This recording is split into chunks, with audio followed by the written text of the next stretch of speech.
जो स्त्री ये 5 व्रत रखते हैं उसके घर में कभी गरीबी नहीं आती है। जानने के लिए वीडियो के अंत तक बने रहें। हिंदू संस्कृति में व्रत और उपवास करने का असाधारण धार्मिक और सांस्कृतिक महत्व है। व्रत करने से तन और मन की शुद्धि होती है, आत्मिक सुख, संतुष्टि और शांति मिलती है। व्रत एक संकल्प होता है और अपने आराध्य देव से जुड़ने का एक मार्ग होता है। हमारी संस्कृति में स्त्रियों और कन्याओं को देवी का रूप माना जाता है। जिस तरह देवी संकट को हरने वाली होती है, उसी तरह प्रत्येक परिवार में बेटी के रूप में बहन, माता तथा पत्नी इत्यादि रूपों में स्त्री का आचरण होता है। स्त्रियां अपने परिवार की वह धुरी होती है जिसके चारों ओर पूरा परिवार घूमता है। स्त्रियां अपने परिवार के सुख की और अपने सौभाग्य यानी पति की हमेशा मंगल कामना करती है। इसलिए वह अपने सामर्थ्य से अपने परिवार की सुरक्षा की हर व्यवस्था करती है। इसके लिए वह उन सभी व्रत और उपवासों को भी करती है जिन्हें शास्त्रों में बताया गया है। स्त्रियां अपनी इच्छा से व्रतों को करने का संकल्प लेती है ताकि ससुराल और मायके दोनों ही कुलों का कल्याण हो और सबकी मनोकामना पूरी हो। पति से ही सौभाग्य है और सौभाग्य से ही सम्मान है। यह बात हर स्त्री जानती है। इसीलिए प्राचीन काल से पतिव्रता नारियों को सदैव ही सम्मान की दृष्टि से देखा जाता है। अगर घर में स्त्री न हो तो वह घर नरक के समान प्रतीत होता है। स्त्री ही घर को स्वर्ग बनाती है, उसमें रोशनी डालती है। स्त्री ही घर के प्रत्येक सदस्य की ऊर्जा का स्रोत होती है। स्त्री से ही पुरुषों को सफलता, समृद्धि और ऐश्वर्य प्राप्त होता है। दोस्तों, आज हम आपको भगवान श्री कृष्ण द्वारा बताए गए कुछ ऐसे प्रमुख व्रत और उपवास के बारे में बताएंगे जिन्हें कुंवारी लड़कियों को और सौभाग्यवती महिलाओं को अवश्य करना चाहिए, जिससे उनका सौभाग्य बना रहे और साथ ही पूरे घर परिवार की खुशहाली भी बरकरार रहे। और उसके बाद हम जानेंगे किसी भी व्रत को सही तरीके से करने के कौन से नियम होते हैं जिससे कि हमें प्रत्येक व्रत का संपूर्ण फल प्राप्त हो। तो चलिए जान लेते हैं उन महान व्रतों के बारे में जो प्रत्येक स्त्री को अवश्य रखना चाहिए। सबसे पहला है 16 सोमवार का व्रत। दोस्तों, 16 सोमवार का व्रत कोई भी कर सकता है, लेकिन यह व्रत विशेष रूप से कुंवारी लड़कियां और सौभाग्यवती स्त्रियां करती है। कुंवारी लड़कियां शिवजी की तरह पति पाने की कामना से यह व्रत करती है और सौभाग्यवती स्त्रियां अपने सौभाग्य की सुरक्षा के लिए यह व्रत रखती है। ऐसी मान्यता है कि 16 सोमवार के व्रत का आरंभ श्रावण मास से करे तो यह और भी फलदायी होता है। पुराणों में बताया गया है कि 16 सोमवार का व्रत रखने की शुरुआत सबसे पहले माता पार्वती ने की थी। उन्होंने यह व्रत सबसे पहले भगवान शिव को पति के रूप में पाने के लिए रखा था। इसीलिए प्रत्येक स्त्री को यह व्रत अवश्य रखना चाहिए। इससे उनका वैवाहिक जीवन खुशियों से भर जाता है। दूसरा है हरतालिका व्रत। भारत में कई स्थानों पर इस व्रत को करने की प्रथा है। भाद्रपद मास में शुक्ल पक्ष की तृतीया को यह व्रत किया जाता है। यह व्रत शिव पार्वती की उपासना करने का व्रत है। सौभाग्यवती स्त्रियां अपने सुहाग को अखंड बनाए रखने के लिए और अविवाहित युवतियां सुयोग्य वर पाने के लिए हरतालिका तीज का व्रत करती है। सर्वप्रथम इस व्रत को माता पार्वती ने भगवान शिव शंकर के लिए रखा था। इस दिन विशेष रूप से गौरी और शंकर का ही पूजन किया जाता है। इस दिन व्रत करने वाली स्त्रियां सूर्योदय से पूर्व ही जाग जाती है और नहा धोकर पूरा श्रृंगार करती है। पूजन के लिए केले के पत्तों से मंडप बनाकर शिव पार्वती की प्रतिमा स्थापित की जाती है। पूजन के बाद रात्रि में जागरण करके 3 बार आरती की जाती है और शिव पार्वती के विवाह की कथा सुनी जाती है।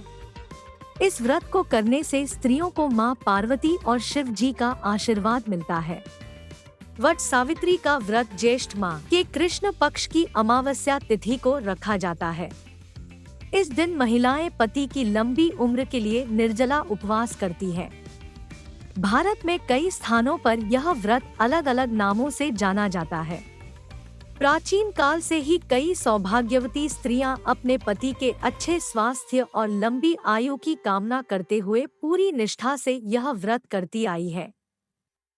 इस व्रत की कथा महान पतिव्रता सावित्री से जुड़ी हुई है, जिसने अपने पतिव्रता तप की शक्ति से अपने पति सत्यवान के प्राण यमराज से भी छुड़ाकर वापस लाए थे। इस पूरी घटना का साक्षी एक वटवृक्ष था, जिसकी पूजा से सत्यवान के प्राण लौट आने पर सावित्री ने की थी। तभी से इस दिन सौभाग्यवती स्त्रियां वट वृक्ष की पूजा करती हैं।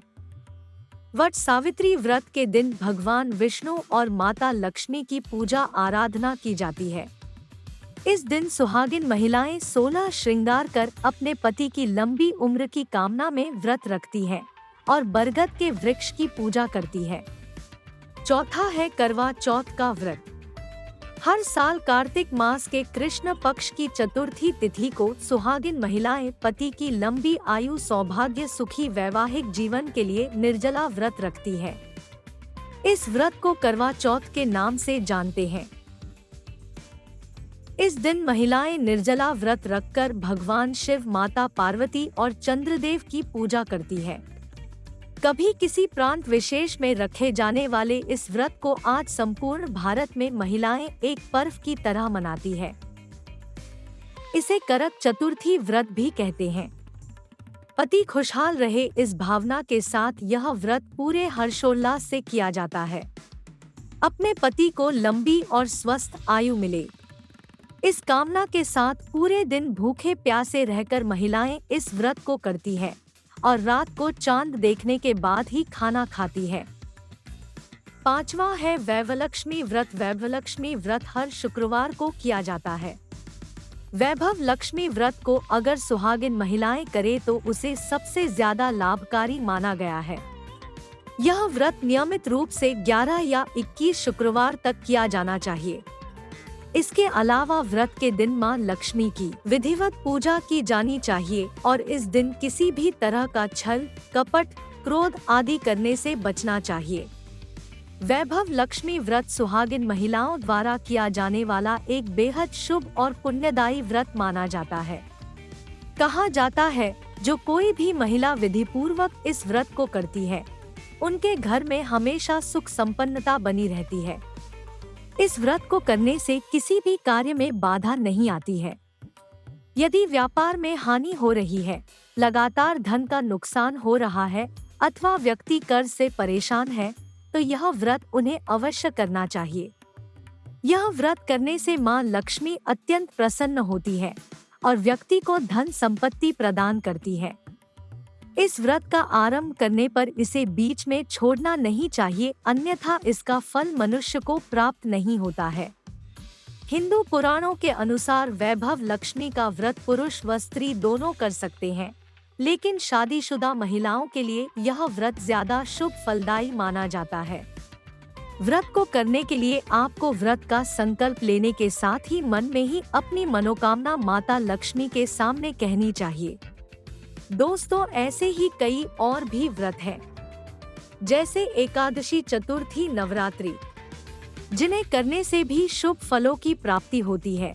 लेकिन किसी भी व्रत या उपवास को करने के लिए शास्त्रों में कुछ महत्वपूर्ण नियम निर्धारित किए गए हैं।